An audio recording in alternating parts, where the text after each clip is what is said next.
સુરેન્દ્રનગર મહાનગરપાલિકાના નેતાઓ માટે કદાચ વિકાસ એટલે ફોટોશૂટ અને જનતા માટે વિકાસ એટલે મુશ્કેલી. પ્રી મોન્સૂનની કામગીરીના નામે બેઠકો યોજાઈ, ફોટા પડ્યા, પ્રેસ નોટ બહાર પડી, પરંતુ પ્રથમ વરસાદે જ બધા દાવાઓની પોલ ખોલી નાખી. હાલત એવી છે કે ખુદ સ્ટેન્ડિંગ કમિટીના ચેરમેનના પોતાના હોડમાં જ રસ્તો બેસી ગયો છે. પાર્ક કરાયેલા વાહનો જમીનમાં ખૂંચી ગયા છે, વીજ તારના કારણે પશુઓના મોત થયા છે અને આ બધાની વચ્ચે તમે પહેલાં આ નેતાજીનો ફોટોશૂટ અને સીન સપાટા જોઈ લો.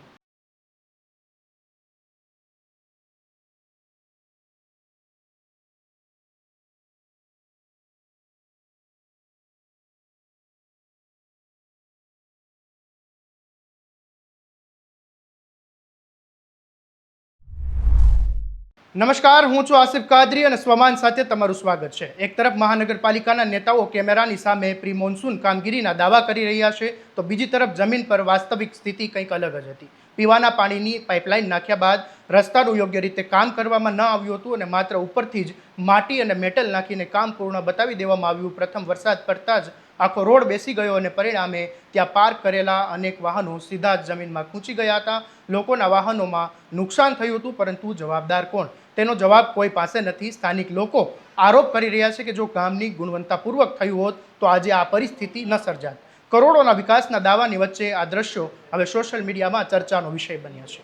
આટલું જ નહીં, આ વિસ્તારની અનેક જગ્યાએ વીજતાર ખુલ્લી હાલતમાં જોવા મળી રહ્યા છે, જેના કારણે અલગ અલગ 3 સ્થળોએ વીજ કરંટ લાગવાથી પશુઓના મોત થયા હોવાના બનાવો પણ સામે આવ્યા છે. સવાલ એ છે કે જો પશુઓની જગ્યાએ કોઈ બાળક કે રાહદારીને કરંટનો ભોગ બન્યો હોત તો તેની જવાબદારી કોણ લે?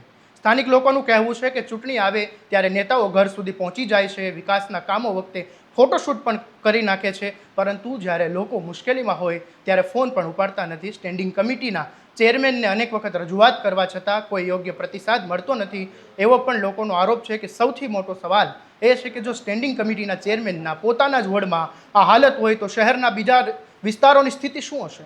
શું પ્રી મોન્સૂન કામગીરી એ માત્ર કાગળ પર અને કેમેરા સુધી સીમિત રહી ગઈ છે? લોકોની માંગ છે કે રસ્તાનું કામ, સમારકામ નહીં થાય, અધિકારીઓ અને કોન્ટ્રાક્ટરો આવી બેદરકારી દાખવશે તો તેમની જવાબદારી પણ નક્કી થવી જોઈએ. ખુલ્લા વીજ તાર અને તાત્કાલિક દૂર કરવામાં આવે, રસ્તાઓનું વૈજ્ઞાનિક રીતે પુનર્નિર્માણ થાય અને માત્ર ફોટોશૂટ નહીં પણ મેદાનમાં પણ કામ દેખાય, કારણ કે જનતાઓને ફોટો નહીં, સુરક્ષિત રસ્તાઓ જોઈએ છે. વધુ અપડેટ માટે તમારા સ્વમાનને ફોલો અને સબસ્ક્રાઇબ કરી દેજો અને આ વિડીયોને શેર કરવાનું ભૂલતા નહીં. નમસ્કાર.